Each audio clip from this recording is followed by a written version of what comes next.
Hello दोस्तों। इस video lecture series में हम देख रहे थे झारखंड में 1857 का विद्रोह और इससे रिलेटेड हमने पिछले 2 वीडियोस में काफ़ी टॉपिक्स को डिस्कस कर लिया है। आज हम इस वीडियो में उससे आगे की कहानी को जानेंगे। तो अगर आपने पिछला 2 वीडियो नहीं देखा है तो वो पिछला 2 वीडियो बहुत ज़रूरी है पूरी कहानी को समझने के लिए। तो पहले आप उन 2 वीडियोज़ को ज़रूर देख लें, उसके बाद अब आगे बढ़ सकते हैं। तो चलिए शुरू करते हैं झारखंड में 1857 का विद्रोह का तीसरा पार्ट। तो सबसे पहले हम कहानी को एक बार दोबारा से रिवाइज़ कर लेते हैं जल्दी से। तो सबसे पहले मैंने आपको बताया था देवघर में रोहिणी गांव में स्टार्ट हुआ था। ये कब? 12 जून 1857। इस दिन झारखंड में 1857 का विद्रोह की शुरुआत होती है। उसके बाद दूसरा शुरू होता है हजारीबाग में। ये होता है 30 जुलाई को। 30 जुलाई 1857 को हजारीबाग में शुरू होता है, ये रामगढ़ बटालियन के द्वारा। इसके बाद यहाँ के विद्रोही कहाँ आते हैं? रांची की ओर। और रांची में विद्रोह शुरू हो जाता है कब? 2 अगस्त। 2 अगस्त को रांची में विद्रोह शुरू होता है। उसके बाद मैंने आपको बताया था कि वेस्ट सिंहभूम, यहाँ चाईबासा का इलाका में विद्रोह शुरू होता है और ये कब होता है? 3 सितंबर। तो आप ये डेट देख रहे होंगे कैसे? जून, जुलाई, उसके बाद अगस्त, फिर सितंबर। तो इसी तरह हम लोग सीक्वेंस में चलते जा रहे हैं और आपको कहानी भी ठीक से समझ में आ रही होगी। तो आज हम इसके आगे का विद्रोह देखेंगे। इससे पहले कुछ कुछ चीज़ें बची हुई थी, उन सभी चीज़ों को पहले हम डिस्कस कर लेते हैं। तो पिछले क्लास में हमने देखा था ये वेस्ट सिंहभूम यानी कि सिंहभूम का जो इलाका है, यहाँ पर अर्जुन सिंह नेतृत्व कर रहे थे विद्रोह का, अर्जुन सिंह। और यहाँ पर जब आर.सी. बर्च आए थे तो इन्होंने अर्जुन सिंह को आत्मसमर्पण करने के लिए बोला, लेकिन अर्जुन सिंह अपने विद्रोहियों के साथ जो रांची के कमिश्नर है, कमिश्नर डाल्टन, उसके पास आत्मसमर्पण करने की बात करते हैं। तो इसके लिए वो अपने विद्रोहियों को यहाँ सिंहभूम से कहाँ? रांची की ओर लेकर आते हैं। तो जब अर्जुन सिंह अपने विद्रोहियों के साथ रांची पहुँचते हैं तो कमिश्नर डाल्टन के आदेश पर इन सभी लोगों को गिरफ्तार कर लिया जाता है। और जब इन्हें गिरफ्तार किया जाता है तो अर्जुन सिंह सोचते हैं कि क्योंकि इन्होंने आत्मसमर्पण किया है इसलिए इनके साथ कुछ बुरा नहीं होगा, यानी कि इनको बस जेल में डाला जाएगा और कुछ दिन के बाद छोड़ दिया जाएगा। लेकिन ऐसा नहीं होता है, इनमें से कुछ विद्रोहियों को फांसी दे दी जाती है। ये लोग यानी कि अर्जुन सिंह 17 अक्टूबर को रांची पहुंचते हैं और 20 अक्टूबर को लगभग इसके जो 20 प्रमुख सैनिक थे, इन लोगों को फांसी दे दी जाती है। तो इतना तक हम लोगों ने देखा था पिछले क्लास में। चलिए आज हम इससे आगे डिस्कस करते हैं। तो पहला है, अर्जुन सिंह ने 1857 की क्रांति के दौरान किस क्षेत्र का नेतृत्व किया था? तो ये रिवीजन कर रहे हैं। तो अभी मैंने आपको बताया ये सिंहभूम के क्षेत्र का नेतृत्व कर रहे थे। और रामगढ़ में क्या था? रामगढ़ में रामगढ़ बटालियन जो हजारीबाग का था। और रांची में जो 1857 के क्रांतिकारी थे, उन्होंने अपना नेता किसे चुना था? विश्वनाथ सहदेव। विश्वनाथ सहदेव इसको अपना नेता चुना था। और ये चतरा की बात हम आगे करेंगे। रांची से विद्रोही चतरा की ओर बढ़ते हैं, तो चतरा की बात हम इसके आगे करेंगे। तो अर्जुन सिंह जो थे ये अपने आप को कहाँ? सिंहभूम का राजा घोषित करते हैं और ये सिंहभूम क्षेत्र का ही नेतृत्व कर रहे थे 1857 की क्रांति का। आंसर है ऑप्शन डी। नेक्स्ट है, अर्जुन सिंह के साथ आत्मसमर्पण करने रांची पहुंचे क्रांतिकारियों के साथ क्या हुआ? जो 1857 के सिंहभूम के जो विद्रोही थे या वे लोग जो क्रांतिकारी थे, उन लोगों के साथ क्या हुआ जब वे रांची पहुंचे? तो पहला ऑप्शन है, उन्हें जेल में बंद कर दिया गया। ये भी सही है। जो क्रांतिकारी आए थे आत्मसमर्पण करने, उन लोगों को कईयों को जेल में बंद कर दिया गया। उसके बाद ऑप्शन बी है, फौजी अदालत में मुकदमा चलाया गया। तो ये ऑप्शन भी सही है। जो वे लोग थे उन लोगों पर फौजी अदालत में मुकदमा चलाया गया और कुछ सैनिकों को फांसी की सज़ा दी गई। तो ये भी सही है, यानी कि सभी सही हैं, उपयुक्त सभी। तो इनमें से जो कुछ सैनिक थे उन लोगों को फांसी दी गई थी। कहा जाता है कि ये 20 लोगों को फांसी दी गई थी रांची के शहीद चौक में। अभी जो रांची का जो शहीद चौक है वहाँ पर ये 20 लोगों को फांसी दी गई थी, इसलिए आज इसको हम लोग शहीद चौक कहते हैं।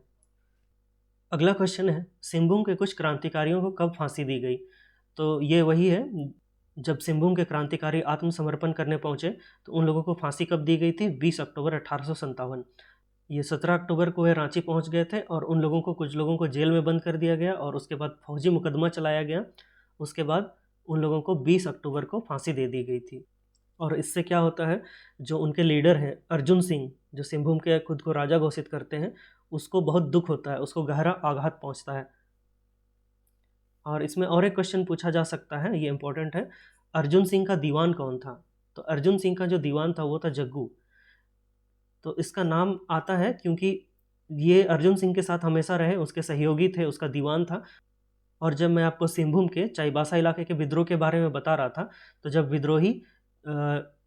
चाईबासा से विद्रोही चाईबासा से रांची की ओर आ रहे थे, तो रांची, इसके बीच में चाईबासा के करीब ही एक संजय नदी है, यहाँ पर जब इन लोगों को रोका गया था सरायकेला और खरसवां के राजा के द्वारा, तो अर्जुन सिंह ने इन क्रांतिकारियों की मदद की थी। और उस मदद के लिए किसको भेजा था? जग्गू को भेजा था। जो इसका दीवान था जग्गू, इसने उन लोगों की मदद की थी, यानी कि जो सरायकेला के और खरसवां के राजा थे, उन लोगों से बचाकर इन चाईबासा के क्रांतिकारियों को ये संजय नदी पार कराया था। तो ये अर्जुन सिंह का दीवान कौन था? जग्गू। नेक्स्ट क्वेश्चन है, किस अंग्रेज अधिकारी ने चक्रधरपुर पर कब्जा कर अर्जुन सिंह के दीवान जग्गू को गिरफ्तार किया? तो अर्जुन सिंह जब रांची जाते हैं सरेंडर करने के लिए कमिश्नर डाल्टन के पास, तो उस दौरान मैंने आपको बताया था कि सबसे पहले ये जो कैप्टन सिस्मोर है ये चाईबासा के कमिश्नर थे, लेकिन ये 1857 की जो क्रांति की जानकारी मिलती है इनको हजारीबाग में, तो उसी समय ये चाईबासा छोड़कर भाग जाते हैं। उसके बाद आरसी बर्च को लाया जाता है, जो कि अर्जुन सिंह पर 1000 रुपये का इनाम रखता है उसको पकड़वाने के लिए। लेकिन अर्जुन सिंह जो क्या है वो अपने आप को सरेंडर करने की बात करते हैं, कहाँ? रांची में। तो ये अपने विद्रोहियों के साथ रांची आ जाते हैं। और इसी बीच में एक थे कैप्टन हेल। ये कैप्टन हेल जो है वो सेना के साथ जाकर पूरे चक्रधरपुर पर कब्जा कर लेता है। उसके बाद अर्जुन सिंह का जो दीवान था जग्गू, इसको भी गिरफ्तार कर लेता है। तो इसका आंसर होगा आंसर सी। और मैं आपको बता दूं कि इसके बाद जो है अर्जुन सिंह उसको छोड़ दिया जाता है, लेकिन इसके काफ़ी जो साथी थे 1857 के विद्रोह के क्रांतिकारी जो साथी थे या जो सैनिक थे, उन लोगों को, काफ़ी लोगों को फांसी दे दी गई और कुछ लोगों को जेल में बंद रखा गया। लेकिन अर्जुन सिंह को छोड़ दिया गया और ये क्योंकि काफ़ी दुखी था तो ये वापस आ जाता है और फिर से अपना विद्रोह शुरू कर देता है। अगला क्वेश्चन है, अर्जुन सिंह के दीवान जग्गू को कब फांसी दी गई? तो मैंने आपको बताया था कैप्टन जो हेल है उसने चक्रधरपुर पर कब्जा कर लिया था और जो अर्जुन सिंह का दीवान है उसको पकड़ लिया था और इसको फांसी दे दी गई थी 20 नवंबर 1857। इसका आंसर है ऑप्शन ए। नेक्स्ट है, 21 नवंबर 1857 को किसने पोड़हाट पर कब्जा करके अर्जुन सिंह के महल को जला दिया?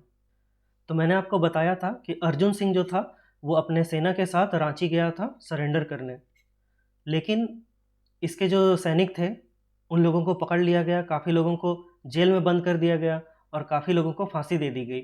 उसके बाद अर्जुन सिंह को छोड़ दिया गया तो ये कहाँ? वापस आ गया। जब वापस आया तो इसने फिर से विद्रोह शुरू कर दिया था। तो क्या होता है कि 21 नवंबर 1857 को जो आरसी बर्च है ये पोड़हाट पर कब्जा कर लेता है और इसके साथ कैप्टन हेल भी थे जिसने जग्गू को गिरफ्तार किया था। मैंने आपको बताया था ये जग्गू जो अर्जुन सिंह का दीवान था, इसको कैप्टन हेल ने गिरफ्तार किया था। और फिर ये आरसी बर्च आता है अपनी सेना के साथ और उसके अगले दिन जिस दिन जग्गू को फांसी दी गई थी 20 नवंबर का दिन था, उसके अगले ही दिन क्या होता है, ये आरसी बर्च आता है और पूरे पोड़ाहाट पर कब्जा कर लेता है अपनी सेना के साथ और अर्जुन सिंह का जो महल था उसको भी जला देता है। लेकिन अर्जुन सिंह को पकड़ नहीं पाता है, ये अर्जुन सिंह बचकर वहाँ से भाग जाता है। चलिए नेक्स्ट देखते हैं, अर्जुन सिंह के विद्रोह को दबाने के लिए किस बटालियन को भेजा गया था? तो मैंने आपको अभी बताया कि अर्जुन सिंह पहले तो सरेंडर करने जाता है, फिर वापस आता है, वापस आकर विद्रोह करता है, लेकिन फिर जो आरसी बर्च है वो इसके महल को भी जला देता है, लेकिन इसके बाद भी ये बचकर निकल भागता है और उसके बाद विद्रोह जारी रखता है। तो उसके बाद इसके विद्रोह को दबाने के लिए एक बटालियन को भेजा जाता है। यहाँ वही पूछा गया कि वो कौन सा बटालियन था, शेखावती बटालियन, रामगढ़, डोरंडा बटालियन या रानीगंज? तो इसका आंसर हो जाएगा ऑप्शन ए, शेखावती बटालियन। तो उस समय अंग्रेज़ों का ये एक बटालियन था शेखावती बटालियन, उसको भेजा जाता है अर्जुन सिंह के विद्रोह को दबाने के लिए। तो उसका आंसर है ऑप्शन ए। अगला क्वेश्चन है, अर्जुन सिंह ने दोबारा कब आत्मसमर्पण किया? तो अर्जुन सिंह जो है वो विद्रोह कर रहा था, एक बार आत्मसमर्पण करके वो दुखी था क्योंकि जब वो 17 अक्टूबर को रांची गया था आत्मसमर्पण करने तो इसके साथ मतलब बुरा व्यवहार हुआ। व्यवहार क्या बोलेंगे, इसके जो सैनिक थे उन लोगों को फांसी दे दी गई और काफ़ी लोगों को काफ़ी कड़ी सज़ा दी गई। तो अर्जुन सिंह दुखी होकर वापस आता है सिंहभूम अपने पोड़हाट में और वहाँ से फिर से अपना विद्रोह शुरू कर देता है। तो इसके बाद आरसी बर्च इसके महल को जला देता है। उसके बाद शेखावती बटालियन जो आता है वो इसको पकड़ने के लिए दोबारा आती है, लेकिन दोबारा अर्जुन सिंह क्या करता है, आत्मसमर्पण करता है। क्योंकि होता क्या है कि अर्जुन सिंह के विद्रोह में काफ़ी लोगों की मौत होती है। तो जब शेखावती बटालियन आता है और उन लोगों के बीच जब लड़ाई होती है तो अर्जुन सिंह देखता है कि काफ़ी लोगों की जान जा रही है। तो इसीलिए अर्जुन सिंह क्या करता है, वो आत्मसमर्पण करने की बात करता है। और ये दोबारा आत्मसमर्पण कब करेगा, ये करता है 16 फरवरी 1859, यानी कि 16 फरवरी 1859 को। तो यानी कि 1857 से ये पूरे 1859 लगभग 2 साल तक इसका विद्रोह चलता रहा। और लास्ट में भी ये कहाँ आत्मसमर्पण करता है, पुनः रांची आकर जो रांची के कमिश्नर डाल्टन है उसी के पास आत्मसमर्पण करता है। और जब आत्मसमर्पण करता है यानी जब सरेंडर करता है तो इसको बंदी बना लिया जाता है और इसी को वाराणसी भेज दिया जाता है। और कहीं कहीं आपको ये सुनने को मिलेगा कि जो अर्जुन सिंह है वो गंगा नदी में कूदकर अपनी जान दे देता है, क्योंकि वो काफ़ी ज़्यादा दुखी हो चुका होता है। तो ये आपको याद रखना है कि अर्जुन सिंह को वाराणसी भेज दिया जाता है बंदी बनाकर। और ये गंगा नदी में कूदकर अपनी जान देता है, इसके बारे में मैं श्योर नहीं हूँ, लेकिन शायद एक क्वेश्चन इस तरह का आया हुआ था। तो क्योंकि अर्जुन सिंह ही है जो वाराणसी से रिलेटेड है तो हम लोग इसी को मान सकते हैं। और ये आत्मसमर्पण करता है, इस क्वेश्चन का आंसर है ये 16 फरवरी 1859। तो इस तरह से आप लोगों ने पूरा सिंहभूम में जो विद्रोह हुआ उसकी कहानी को समझा। आगे हम नेक्स्ट रांची में जो विद्रोह चल रहा था वो विद्रोह आगे किस ओर बढ़ रहा है उसकी कहानी को समझते हैं। तो क्वेश्चन है, रांची के विद्रोही कहाँ गए। मतलब यहाँ क्वेश्चन ये होना चाहिए था कि रांची में विद्रोह करने के बाद विद्रोही जो है वो किस ओर आगे बढ़े। तो ये बढ़े थे चतरा की ओर। मैंने आपको बताया था कि सबसे पहले देवघर में शुरू हुआ, उसके बाद हजारीबाग में हुआ, उसके बाद रांची में, उसके बाद सिंहभूम में, अब उसके बाद किस ओर जा रहे हैं, ये चतरा। तो हजारीबाग के जो विद्रोही थे वो रांची आए और रांची के बाद ये विद्रोही कहाँ जाते हैं, चतरा की ओर। और ये चतरा की ओर क्यों जाते हैं, मैंने आपको बताया था बिहार में जो 1857 के क्रांतिकारी थे बाबू कुंवर सिंह, बाबू कुंवर सिंह, इससे मिलने के लिए विद्रोही, मतलब उनका मार्गदर्शन लेने के लिए विद्रोही जाते हैं उनसे मिलने के लिए। तो वो चतरा की ओर से बिहार की ओर जा रहे होते हैं, इसीलिए रांची के विद्रोही इसके बाद कहाँ पहुँचेंगे, चतरा में पहुँचेंगे। इसका आंसर है ऑप्शन सी, चतरा। अगला क्वेश्चन है, विद्रोही सैनिक किसके नेतृत्व में बिहार के बाबू कुंवर सिंह से मिलने रांची से निकले। तो 1857 के जो विद्रोही थे ये रांची में विद्रोह करते हैं, पूरे रांची को अपने कब्जे में ले लेते हैं। इसके बाद बाबू कुंवर सिंह जो बिहार के 1857 के विद्रोही थे, मतलब बिहार में ये नेतृत्व कर रहे थे, तो इसका नेतृत्व लेने के लिए जो रांची के सैनिक है वो इनसे मिलने के लिए निकलते हैं। तो ये किसके नेतृत्व में निकलते हैं, ऑप्शन में है माधव सिंह, नादिर अली खान या जयमंगल पांडे। तो इसका आंसर हो जाएगा इनमें से सभी।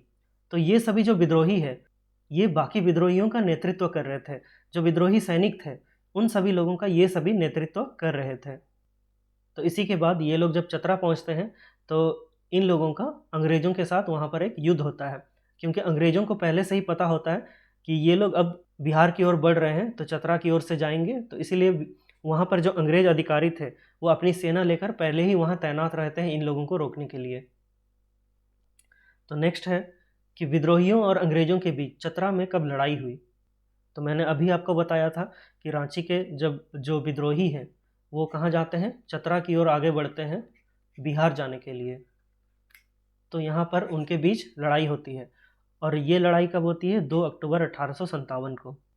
तो चतरा में युद्ध होता है अंग्रेज़ों और क्रांतिकारियों के बीच। नेक्स्ट देखते हैं, विद्रोही सैनिक माधव सिंह पर कितने रुपए का इनाम रखा गया।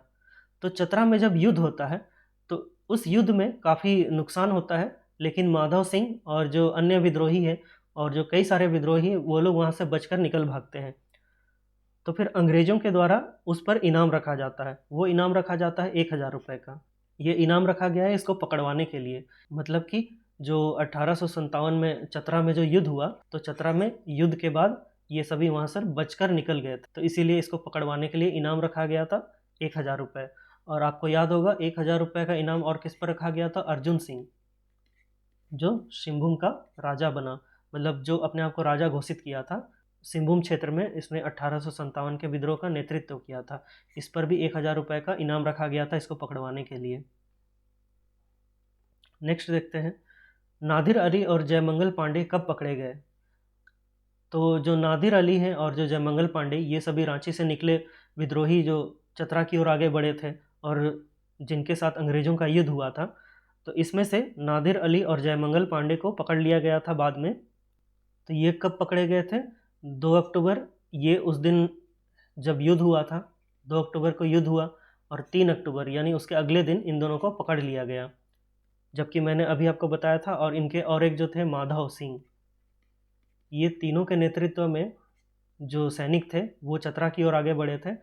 तो ये तीनों ही क्योंकि नेतृत्व कर रहे थे, तो इनमें से नादिर अली और जयमंगल पांडे को 3 अक्टूबर को पकड़ लिया गया था, और माधव सिंह जो थे ये बचकर भाग निकले थे और इस पर 1000 रुपये का इनाम रखा गया था पकड़वाने के लिए। अगला क्वेश्चन है, जयमंगल पांडे और नादिर अली को कहाँ फांसी दी गई? तो मैंने आपको बताया था 2 अक्टूबर 1857 को चतरा में क्या होता है, युद्ध होता है। उसके बाद 3 अक्टूबर को इन दोनों को गिरफ्तार कर लिया जाता है, नादिर अली और जयमंगल पांडे को। उसके बाद क्या होता है, 4 अक्टूबर 1857 इन दोनों को फांसी दे दी जाती है। 2 तारीख को युद्ध होता है, 3 तारीख को ये अरेस्ट होते हैं, उसके बाद 4 तारीख को इनको फांसी दे दी जाती है। और ये फांसी कहाँ दी जाएगी? तो युद्ध कहाँ हुआ था? चतरा में। चतरा में ही तालाब के किनारे एक आम के पेड़ पर इन लोगों को फांसी दे दी जाती है। इसका आंसर है ऑप्शन ए, जयमंगल पांडे और नादिर अली को चतरा के तालाब के किनारे आम के पेड़ पर फांसी दे दी जाती है। और इसी तालाब के बारे में पूछा जाता है कि ये तालाब का नाम क्या है। अभी इसको फांसीहारी तालाब बोला जाता है। फांसीहारी तालाब अभी बोला जाता है, ये चतरा में है। तो ये इंपॉर्टेंट फैक्ट है, इसको आपको याद रखना है। नेक्स्ट देखते हैं, जयमंगल पांडे और नादिर अली को जिस तालाब के किनारे फांसी दी गई थी, आज उस तालाब को किस नाम से जाना जाता है? अभी मैंने बताया था फांसीहारी तालाब, क्योंकि इस तालाब के किनारे उन दोनों को किसमें, आम के पेड़